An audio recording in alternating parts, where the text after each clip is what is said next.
Welcome back to the Automation Podcast. My name is Sean Tierney, and this week on the show, I meet up with Connor Hughes of Flexiv, a company known for their adaptive robots with built-in force control technology. Connor, thank you for coming on the Automation Podcast. I really appreciate you taking time out of your busy day to come on the show and tell us all about yourself and the company. And before we get into your slide deck, though, could you please introduce yourself and your company to the audience? Yeah, absolutely. Hey, first of all, thanks so much for having me on the show, Sean. I'm really excited to have the chance to tell your audience about Flexiv and our products, and in doing so, to share some thoughts about the future of robotics in industrial automation along the way. So, yeah, thanks for this great opportunity. So, yeah, for a brief intro, my name's Connor. I'm a robotics engineer here in the R&D group at Flexiv, and within that, I'm on the product development team. So, I've been lucky to have the chance to work directly on developing some of the technology inside the products that we'll be talking about today. And before I was a robotics engineer, I got a master's in control theory, dynamical systems, and robotics from UC Santa Barbara. And prior to that, I actually worked for a little while as essentially a systems integrator in the maritime industry. And yeah, I really appreciate the opportunity as well to introduce Flexiv, as I imagine there's some folks in your audience who won't have heard of us. So yeah, just for a brief background there as well. Flexiv makes industrial grade, general purpose adaptive robots, which are perhaps best known for their built-in state-of-the-art force control technology. And I'll circle back to all of that in just a moment and tell you some more about what that means. But to complete the backstory, Flexiv was founded in 2016 in Santa Clara, California, so right here in the heart of Silicon Valley, by four co-founders who all met while they were completing their PhDs and postdocs in robotics at Stanford. Since 2016, we've gone on to raise $250 million from investors, which really represents, I think, a vote of confidence both in Flexiv and in the future of force control robotics more broadly. And now by 2023, Flexiv has grown into a company with over 500 employees supporting customers all around the world. And we've also assembled a truly top-notch engineering team here in Santa Clara. And along the way, of course, Flexiv has built some really cool and unique technology that I think is set to have a big impact in the automation industry. So I'm really excited to get into some more details here with you and your audience. So I think if you're up for it, it would be good, I'll give an overview of each of our products real soon, but we should really take a few minutes right here at the beginning to talk about force control itself, because this is really, I think, an important new technology for folks working in the automation industry to know about. And talking about some details up front will be really helpful for us to understand what makes Flexiv's products so different from other robots that they might have used or learned about previously. So on that note, the first thing I'll mention is that when I use the term force control, I typically mean both force control and force sensing. And these are two closely related but distinct concepts. So we can think about force sensing simply as the ability for a robot to feel its environment. Essentially, it's the robot's sense of touch. And it's made possible by measuring the forces that are acting between the robot and its environment. So anytime the robot is in contact with its environment, whether that's through a tool acting on a workpiece or through the robot holding and manipulating some object with a gripper, there are forces acting between that workpiece or that object and the robot. And that's what we're talking about measuring here.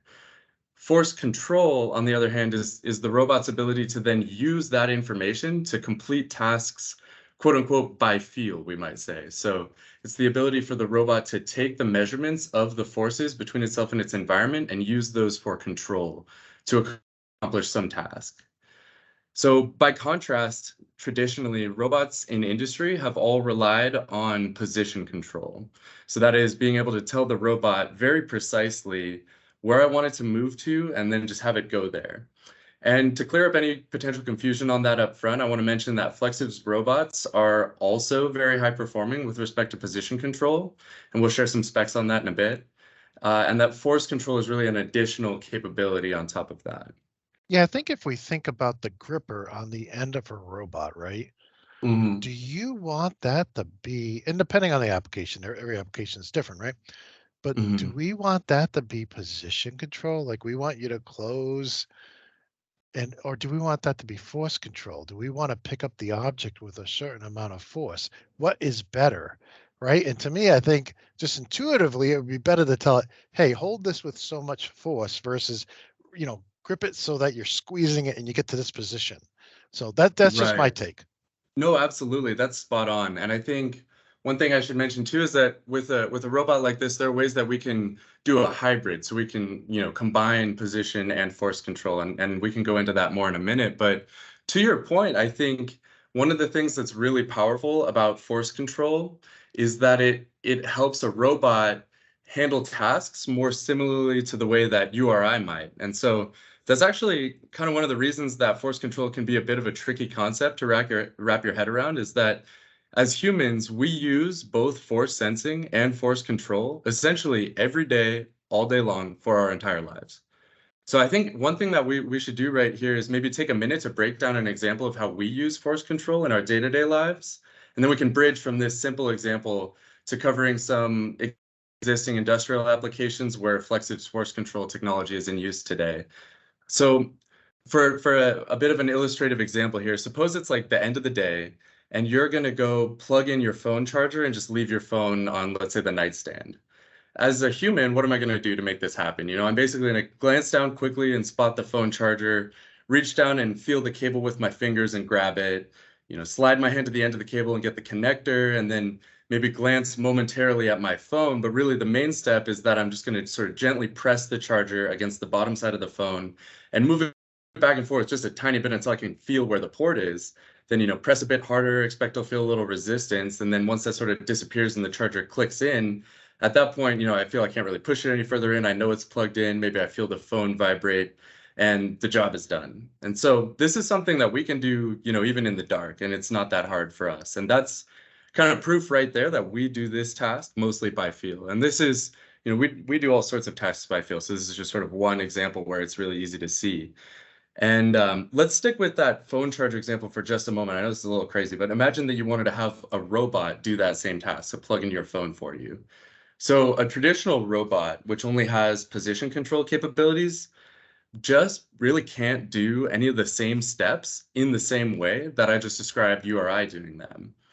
And if a robot, needed to use position control for this, it's got to know exactly where the phone is. It's maybe you need to get the lighting just right. If you were a position control robot trying to do this, you'd have to get the lighting right, get, your phone in a fixture maybe, or get your glasses on and get like a real close look. And, you'd have to line up the charger just absolutely perfectly with the port and insert it. And you'd have to know exactly how far it was supposed to go. And you can't be off by even a little bit because there's a pretty tight tolerance there with your phone charger port and the charger itself. And so, in this way, like all of a sudden plugging in your phone becomes like the hardest thing you got to do all day.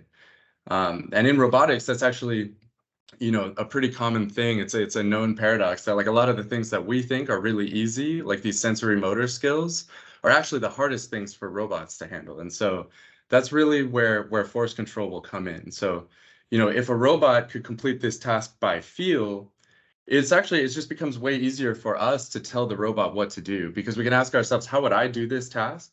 And since the robot would have capabilities that are closer to our own, if you can figure out how to do it yourself, you're really just not that far from being able to get the robot to do it. You can just tell it to do it the same way that you would. And so that's where force control comes in. And I'll actually show a quick video clip here. And hopefully for those folks watching this online, it'll come through clearly. But here's a demo of a Flexiv robot and a Flexiv gripper, which I'll comment more on in a minute, doing a really similar task. So you'll see it's going to pick up a USB cable that's kind of lying randomly on the table. It's going to grasp it with a gripper gently. And then with that gentle hold, it can kind of bump the USB against the edge of the charging strip here to reorient it to the right position. It can locate, approximately over the port. And then it can come down and gently touch the USB to that port and kind of just sort of move it back and forth slightly until it feels where it's supposed to go and then insert it the rest of the way. And so I think this that's is, a good, go ahead. No, you go ahead. I think that's a great video, right? And I think there's some things there that make a lot of sense, but I think we all know that there's a little bit more to it than that because I think we've all tried to plug in our USB or HDMI cables without being able to see the socket. And we know it's extremely frustrating. So was there any in this video, right? So I understand there's a lot of force control going on here, but is there a vision system, or did you guys already, like, did you have the power strip in a particular location? Because it would seem like for it to find where the port was, it would need to see it, unless you had the strip in an exact place. Yeah, no, totally. So I think this demonstration has some components of position control at play here, as well as force control. I think it highlights some of the capabilities of force control. So regarding the power strip here, for example, for this demo, I think we knew approximately where it was. But you can see, towards the end of this video that the robot sort of does move back and forth a little bit to find the port. So we never had to tell it just exactly very, down to the sub-millimeter level where this power strip is. And for picking up like the cable itself, you can use, say, a vision system, or you could have the cable, say, hanging in approximately the right spot. And if you know about where that is, you can tell the robot to go there, and then it can do this sort of compliant grasping, which is a topic we can come back to when we talk about the grippers in some more detail, Okay. Yep. to grab the connector, even though it doesn't have to know exactly where it is. So in this case, you're totally right, there's some position information at play here, but the big difference is just how painstakingly accurate we need that position information to be. Yeah, and I think we've all seen the conveyor belt with the product coming down in random order, and the robot arms go and pick them up, and they align them very nicely into the packaging. And I've seen this done a lot with food, right? And so you got to be very careful how hard you grip the donuts or the Yeah. bagels or whatever you're picking up, because you don't want to ruin them. But they need to go in the box in a certain way or in the package a certain way. So very interesting. Okay, I'll turn it back to you. Yeah, totally. So I mean, we'll talk about some of the technology that enables for this sort of gentle grasping of delicate or deformable objects without sacrificing the precision that you're trying to accomplish in the task. And I'm excited to show you some more demos of that sort of thing shortly. So I think, yeah, in this case, one other thing I'll mention, so in addition to sort of bringing the robot's capabilities closer to our own so that the programming becomes more intuitive to be able to tell the robot, how to accomplish the task, another exciting aspect of force control here is that it can enable increased precision over position control. So for assembly tasks like this sort of example where we want to insert one object into another, normally like a high-performing position control robot might be able to locate that connector to within like 0.05 millimeters, maybe 0.03. But when we complete these tasks by feel and we actually use the environment to guide the robot's actions, we can achieve a sort of positioning precision that's better than 0.01 millimeters for an insertion task like this, which allows us to handle assembly tasks with tighter tolerances. And you get real feedback. You get, like Yeah, a position exactly. robot, there's no feedback. Here you're getting real Exactly. feedback. And so, at this point, I think we've spent plenty of time talking about this like phone charger USB example, which might, seem a little trivial. But as you mentioned, and we'll see in more detail soon, the capabilities at play here really represent, I think, a key technology for enabling flexible manufacturing. So it's really like if the robot can use force control the way that a person might in a variety of industrial applications and manufacturing or logistics or packaging, there's just a huge percentage of the challenges that automation professionals deal with all the time around the whole picture, trying to establish like a really high degree of consistency and precision and fine tuning of these production line systems that just gets alleviated because the robot can now handle, a little bit of variability. And so, broadly speaking, when we talk about this, we're saying that force control really enables the robot to be what we call adaptive. And so here, I'll show you another video that shows some of these concepts. But when we say that a robot is adaptive, we essentially mean three things. So in this video, we have a different sort of application. This is like a surface treatment application, which is really another, we're looking at like a buffing head here that's like polishing a curved surface. And these surface treatment applications are really another clear-cut case where force control is super helpful. And so what you'll see is this polishing head is going to be guided back and forth over this surface. And as that happens, the gentleman and my colleague in the demo video here is going to be able to move that surface around and reorient it, and even tilt it back and forth. And the robot will continue to follow this path where it, applies a constant pressure to this curved surface and can achieve the quality of polishing that you're hoping for. And so to come back to this concept of adaptiveness, what we really mean when we say that is that we want a robot that is adaptive needs to be able to handle variation and uncertainty regarding like the position of the workpiece or object that you're trying to manipulate. So in this case, we don't have to tell the robot, exactly where this object is that it's trying to polish. We can tell it roughly where it is. And then another component of adaptiveness is transferring learning between these different tasks. So if there were small variations or we had a couple of different types of workpiece that look like this that are similar, we don't need to reprogram the whole application to account for these small changes. Again, the robot doesn't need to know the exact shape of the object. So what it really does here is say, hey, I'm going to try to move downward until the polishing head comes into contact with this curved surface. And then I'm going to try to follow this back and forth motion across this area. And while I do that, I'm going to be in control of how much force I'm going to apply to the environment. So that's more or less how we would do the same type of task. You wouldn't need to really look at the CAD yourself before trying to figure out exactly what the curvature is of the object. You just say, hey, I'm going to press gently and steadily against this object and move back and forth along that surface. And so that's something that we can do with a force control robot that enables this adaptiveness. And then lastly, as he moves the object around, this really demonstrates that another benefit is disturbance rejection, we would say. So we don't need really, really perfect fixturing and rigidity, and we don't need to worry too much about things getting bumped or ending up in different spots because we can use force control to handle these things by making the robot compliant, which is to say that using force control, we can make the robot respond to its environment in a way that's not totally rigid, right? It can continue to gently apply a force to the surface even as it moves. So I think this is another nice demo of that. And to move forward with the product line overview, I think, these sort of early examples that we've gone through beg the question, like what technology is really required to give a robot the ability to use force control in the way that a person can. Like, what do you need to have inside to have a truly adaptive robot? And so for that, I think I'll talk about that as we go through some of the products. And for each one, I'll sort of share a few key specs, and we'll also show some more sort of specific real world application examples as we go through.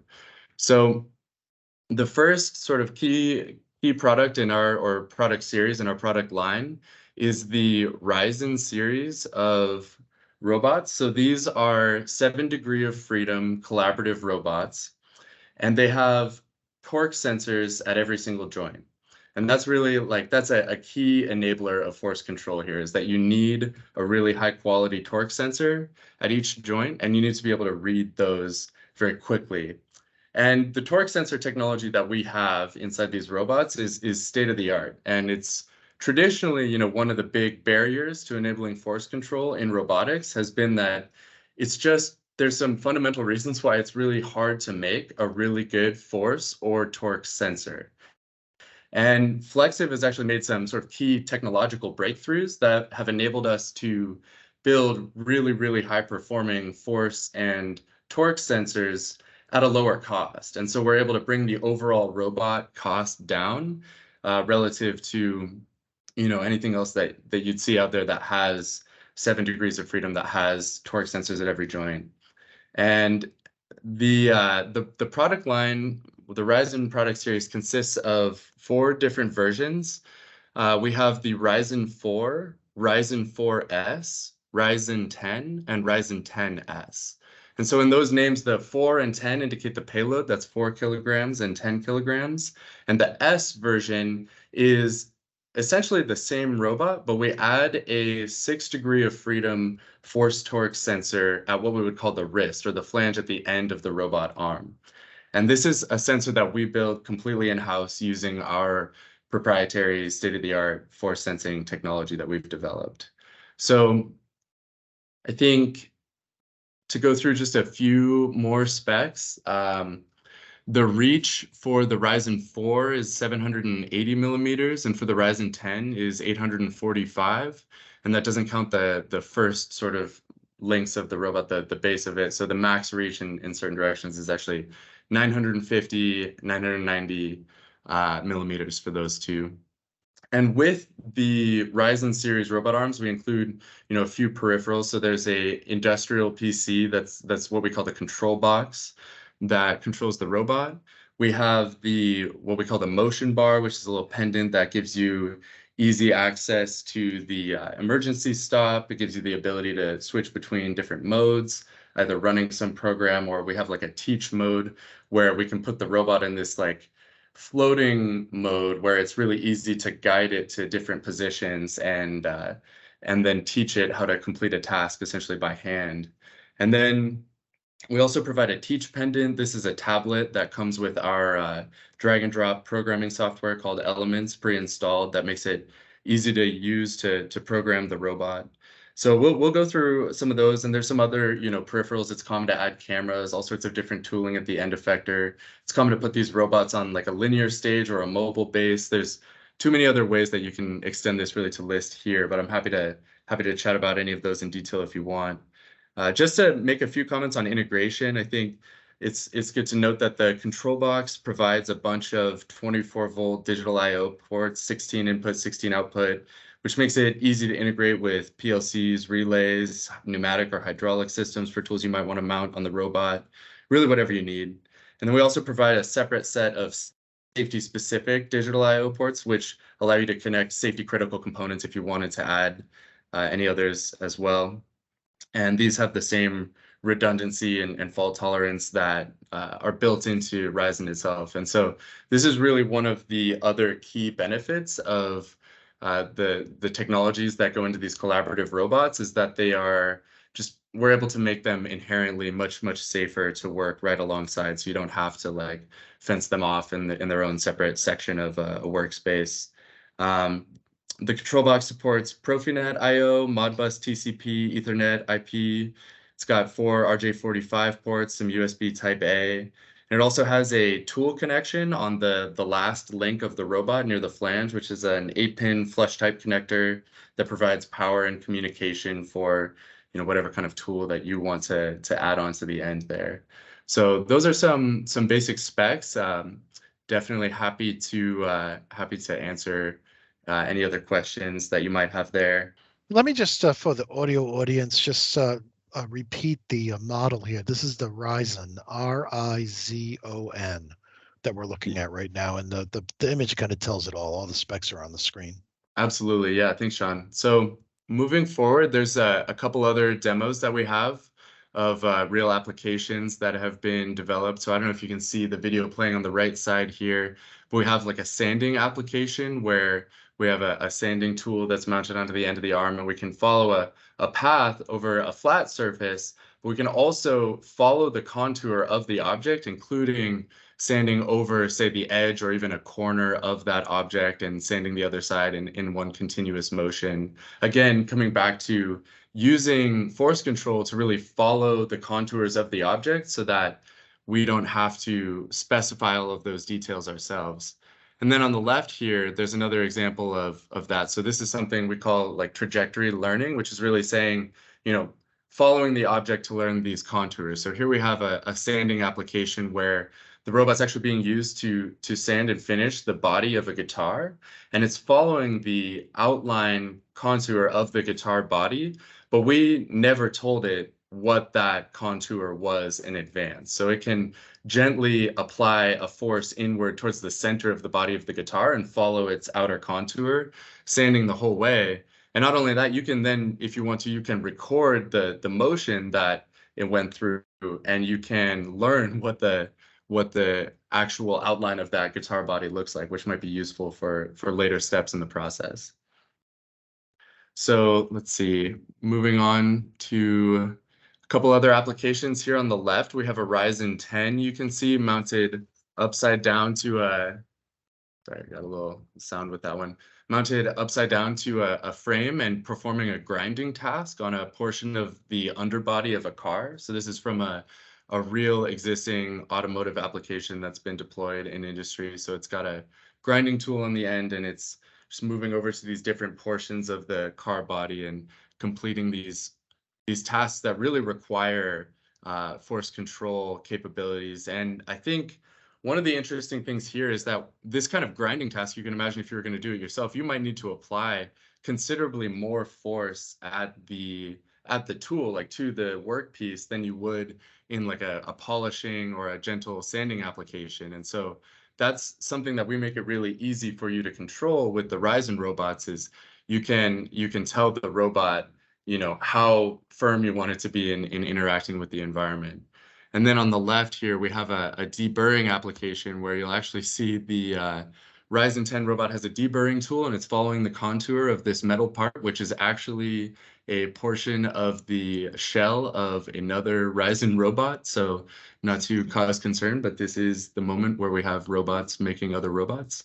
I think really just sort of a testament to the fact that we're using this ourselves. It really is like the easiest way for us to accomplish in an automated way some of these deburring and material handling tasks. Next up, we have recently unveiled a new parallel robot. So this is really the world's first truly adaptive parallel robot. It's a product called Moonlight.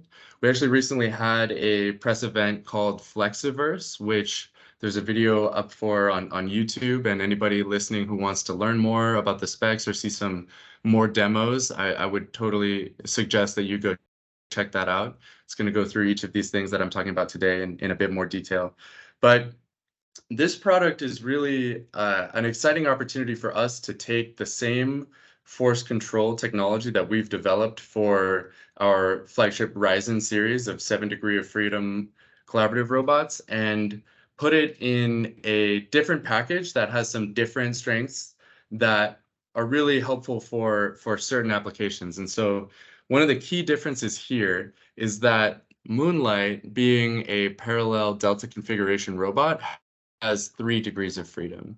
It has fewer joints, and that means that we can bring the cost down below that of the Ryzen while still allowing you to complete tasks that require force control. Here we have a demo of a tool following a contour, showing the same disturbance rejections, showing the same tolerance for position variation of the workpiece.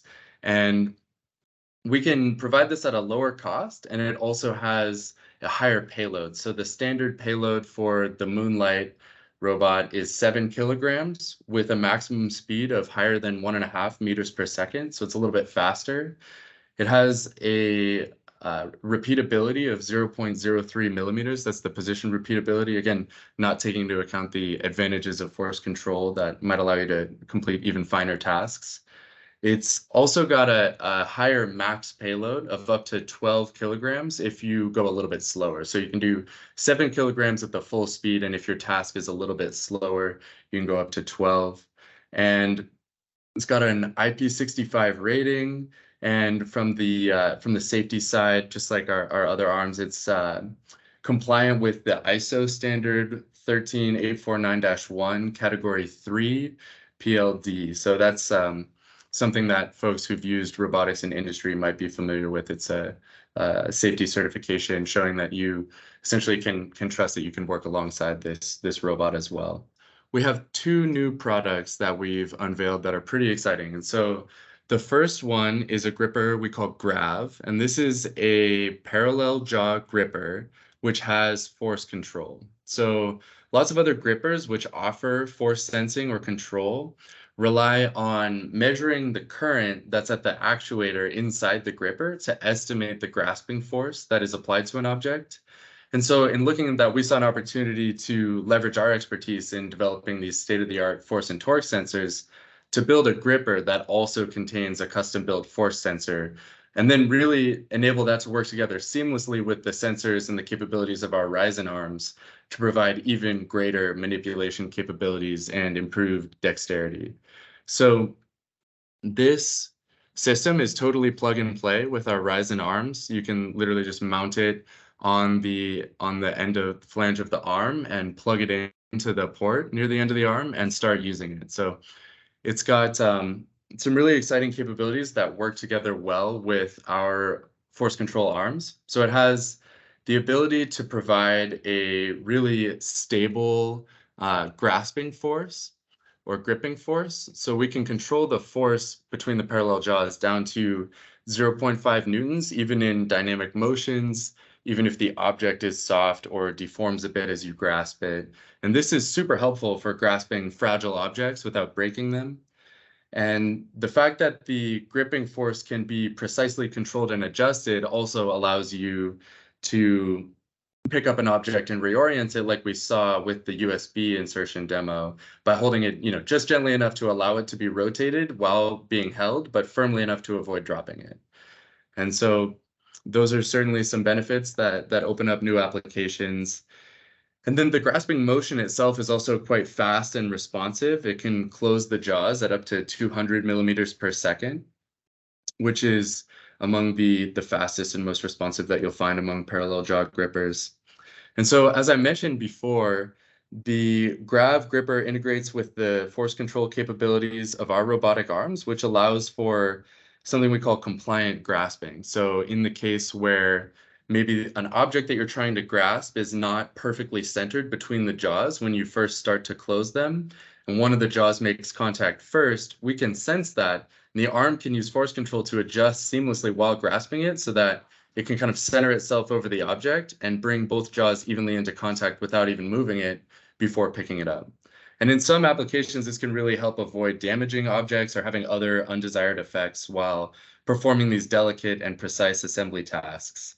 And this is really also, this is illustrating that tolerance for position variation of the objects that the robot is working with, which we talked about. And that, again, comes back to really enabling flexible manufacturing and allowing you to simplify the rest of your production line.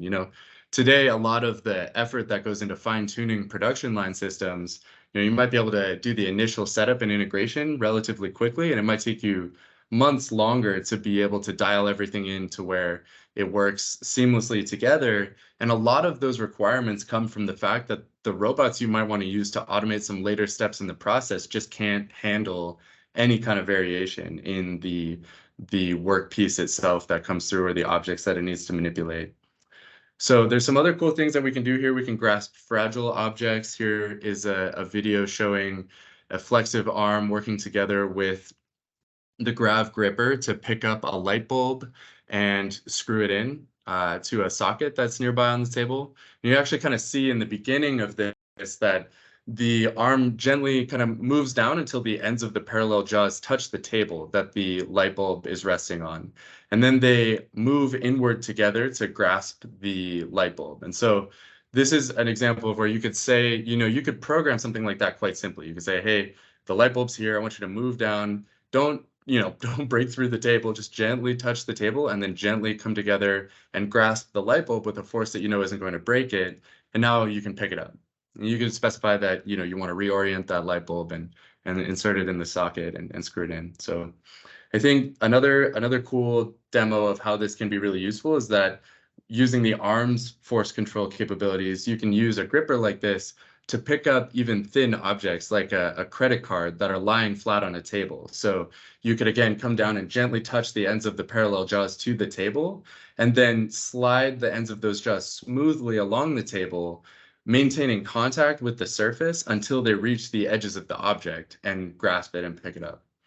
So I think that definitely is just some little examples that show how these capabilities really allow you to do some assembly type tasks that haven't been easy at all to automate before.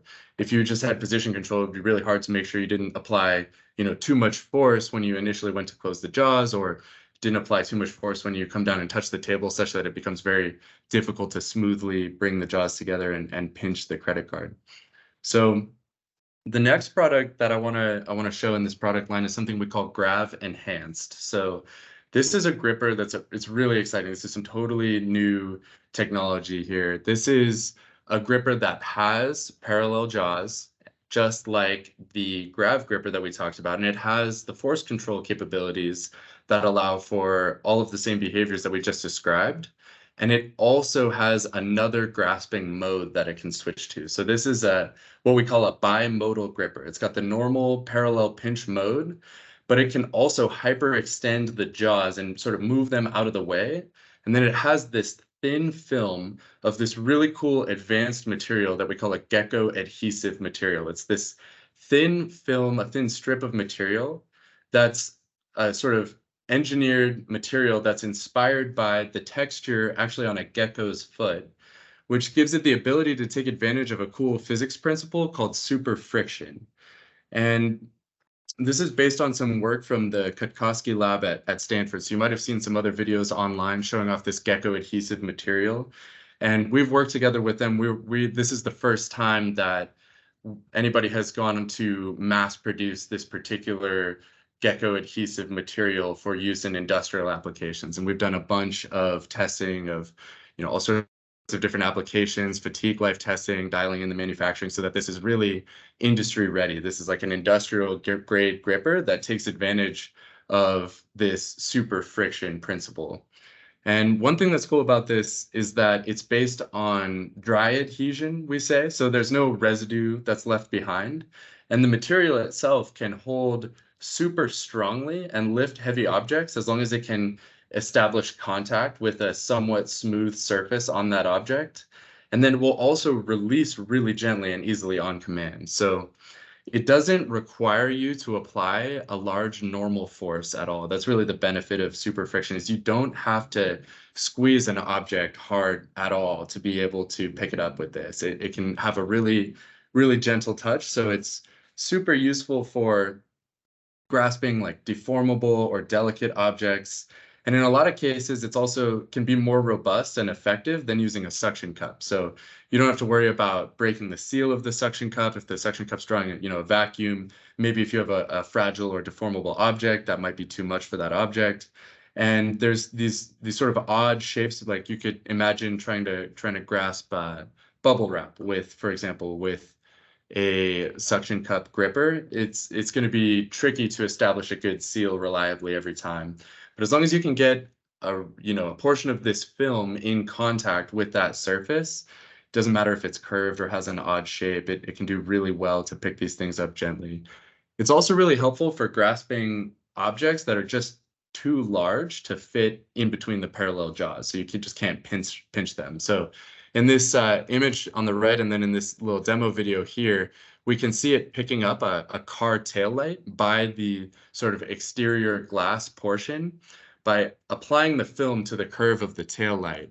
And it would just be really hard to pick up a larger object like this with a parallel pinch mode. So one of the real benefits here is that you can reduce the number of robots that you need, or perhaps at least the number of tool changes that are required to be able to do these different types of grasping by taking advantage of the bimodal nature to grasp these larger objects and also be able to handle the precise pinching type tasks as well. So Sean, any questions about that? No, that's excellent, Connor. Please continue going on. Yeah, absolutely. So yeah, moving on to some of the other aspects of our product line, we have also a software that I mentioned earlier when talking about the Teach Pendant. We have a software called Elements. So this is really an intuitive and a sort of simple yet powerful drag and drop programming interface for working with each of our robots. So this is something that's really approachable for anybody who's done PLC programming or maybe used other drag and drop interfaces for other robots in the past. And the thing that differentiates this here is that, especially with the force control capabilities, we're really able to put more powerful building blocks in your hands and give you the opportunity to build a program quickly that accomplishes something relatively challenging and yet in a way that you fully understand, that works the way that you would have it if you were to try to do the task yourself, let's say. So that's really one of the sort of things that I think makes these products so valuable, is that with force control and with these other capabilities that we've talked about, we're really trying to put the most powerful tools that we can in your hands and let you do whatever you like with them. We're not trying to do anything except enable you to do more with the robot in less time. Yeah, just for the audio audience, it looks like a flow chart, going from start on the left through multiple blocks and then maybe multiple ends on the right. So just to give you a visual if you're listening.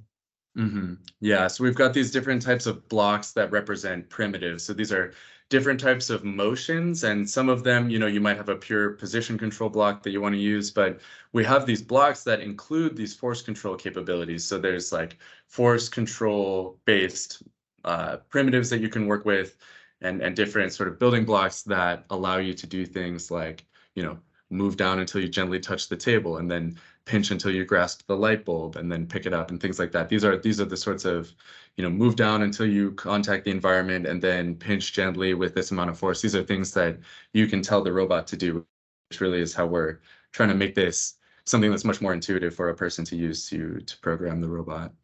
Nice. Another cool way to interact with our robots is through something we call the Robotic Development Kit, or RMDK. So this is a software development kit with libraries that make it easy for folks who have some experience writing code in Python or C++ to get really low-level control over our robot if that's what they're looking for. So it's really about, for folks who have that sort of background, further opening up the possibilities for what you can get the robot to do.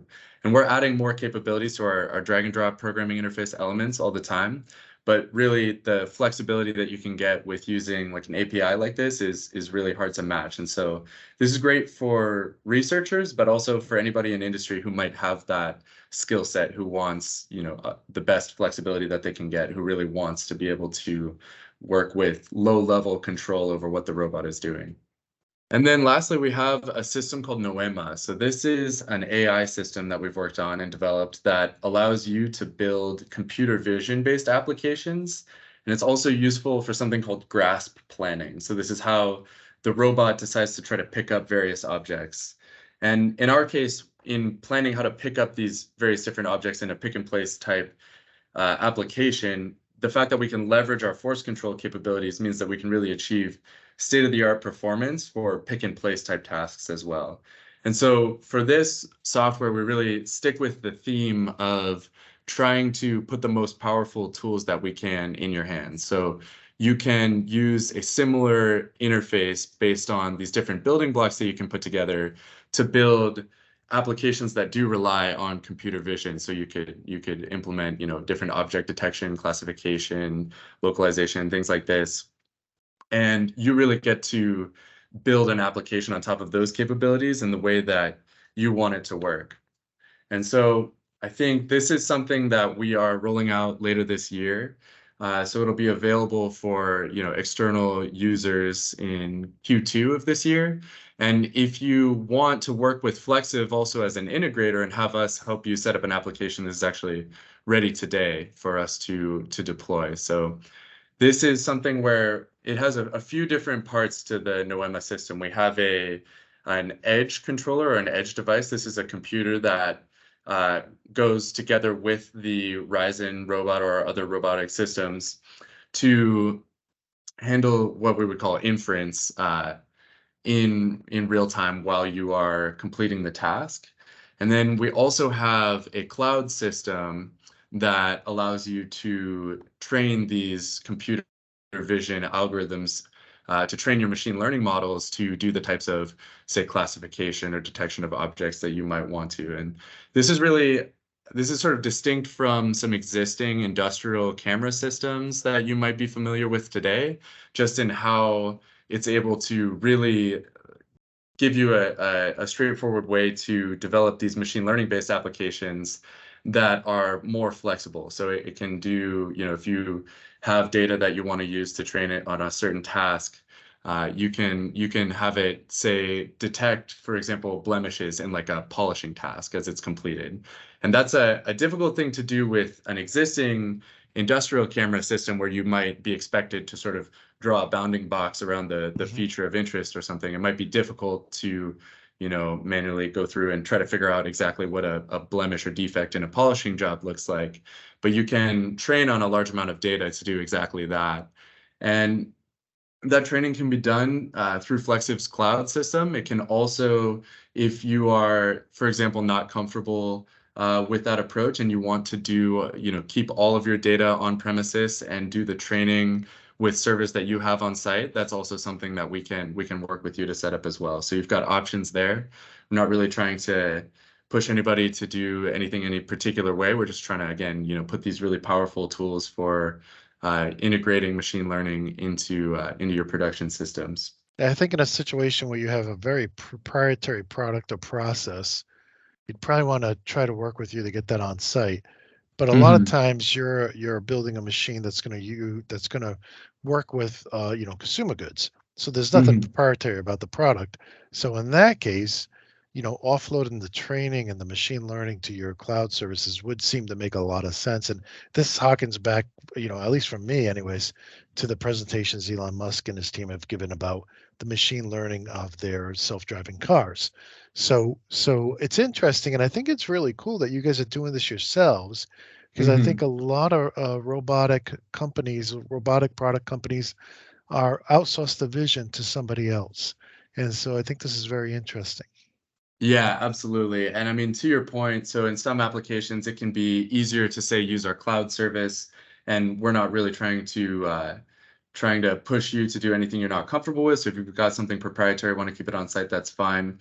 And yeah, absolutely. I mean, I think these types of vision-based systems and using machine learning for object detection, classification to complete these tasks, or to plan grasps, to plan how to pick up a variety of different objects in a pick and place type scenario, these things really are going to be, increasingly widely used in robotic applications in industry. And so we think that, building these capabilities ourselves allows us to make sure that they have the same, standards of being intuitive, being easy to use, following this sort of principle of putting these powerful tools in your hands and working together super well with our products, so that we're just trying to make sure you don't have to deal with a big headache to try to get that piece working if that's a component of your application.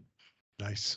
So yeah, I think that kind of concludes the product overview. I'm happy to revisit any of these, but I think to wrap up, I just wanted to, mention that I think I really appreciate the opportunity to talk to your audience about these technologies. I think, especially it's exciting to see that, every time you go on LinkedIn, it seems like there's lots of people talking about the industry 4.0 push, and we're sort of at the start of a new era for American manufacturing. And so I think, I actually learned on your podcast several episodes back. You did an interview with John Gardner, the Manufacturer Local episode. I heard this statistic that 95% of American manufacturers have less than 50 employees. And I hadn't heard that statistic before, but I think if you're this is certainly something, these robotic systems that we're building scale well to larger operations, and we definitely have, large manufacturing operations working with these. But I think if you're a smaller shop doing manufacturing or packaging or logistics or whatever you might have, this ability to enable flexible manufacturing really is crucial to your competitiveness as a business. And we think that our approach here is really just trying to put the right tools in your hands so that it's easier for you to program a robot to do a task the way that you would do it. And then it's easy to reprogram the robot. If in 6 months you want to do something different with it, that's something where, from having the flexibility that comes with a seventh degree of freedom in the arm that allows it to complete tasks in different poses with the overall arm, to having the force control capabilities built in. I mean, this really is, I think, going to be a really valuable technology for folks who want to kind of get into automating some processes that they've been daunted by trying to automate before, because they don't maybe have the scale. Maybe they have something that's like low volume, high mix type production.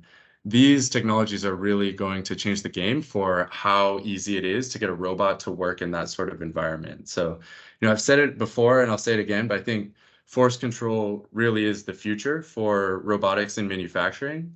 I think, we've developed this state-of-the-art force and torque sensing technology that allows us to provide you with a robot that has the same position control capabilities and has this sort of whole other mode of interacting with the world that matches yours through force control. And I think that, there will come a time in the future where that's much more the norm, and these sort of extra effort that we go through to set up production lines that work with only position control robots will seem sort of like a painful, antiquated process. And so I'm really excited to be able to share this perspective with your audience. And I hope that if folks have any questions, they will reach out to us. If you're interested in learning more, there's a lot of specs we didn't have time to get to. There's a lot of other aspects of this technology that I think are really exciting. And if you want to learn more, you can go to our website, flexiv.com. You can find our YouTube channel, our LinkedIn, where we have more videos. We have the Flexiverse event recording where we go through all of this in more detail. And we'll also be at the Automate show in Detroit in May with some demos. So I think to really, no pun intended, get a feel for force control and how it can be useful, it helps to see this stuff firsthand. So hopefully if anybody in the audience is listening and interested, you'll come find me at Automate in May. And Sean, I don't know if you'll be able to steal the time yourself to make a trip over there, but it would be great to meet you in person and show you some of what Flexiv's products can do. Yeah, no, I appreciate that, and I definitely plan to go to Automate. I think so many of our previous guests on the show are planning to be there, so I'm really looking forward to meeting everybody. Also going to be at the Manufacturing in America show next month, but I do want to, just for the audio audience, Flexiv is Flexiv. So just so you have that. So flexiv.com, they have tons of information up on their website and videos and whatnot. The other thing, I think we all realize that, in the evolution of the robot, right, from those very large heavy duty arms that pick up entire car bodies, and also the welding arms that go in and precisely weld spots on the car bodies. We understand that not a lot there needed for force because you're picking up something heavy and durable. But as more and more, robotics get into doing jobs that people no longer want to do, or maybe, there's just not enough people in an area who want to take that type of job, as well as cobots, where you're working alongside robots. I think the force, being able to detect how much force you're applying, is very, very important. And especially as you mentioned earlier, in the safety arena, where you're looking for, a PLD type level of safety. I think it's very important, and it was great to have you guys on to talk about that, Connor. And I look forward to seeing you at Automate. But before we go, any final words? No, just I really appreciate the opportunity to speak to your audience, and I hope to get the chance to meet you in the future and tell you, firsthand, show you what these collaborative robots that we make are capable of. I think, this really is an exciting time to be in manufacturing or packaging or logistics of these different industries, and we are excited to meet your audience and to support them and their companies and their applications in, preparing for the future. Well, I hope you enjoyed that episode, and I want to thank Connor for coming on the show and telling us all about the force control technology built into their adaptive robots. Now, if you did enjoy this episode, please consider giving us a like and a sub. And if you're listening to the audio edition, please consider giving us a 5-star review. It really helps us grow our audience and find new vendors to come on the show. Now, if you want to follow me, you can do so over at automation.locals.com. And if you know anybody looking for training, please send them over to theautomationschool.com. With that, I want to wish you all a very happy, safe, and healthy week. And until next time, my friends, peace.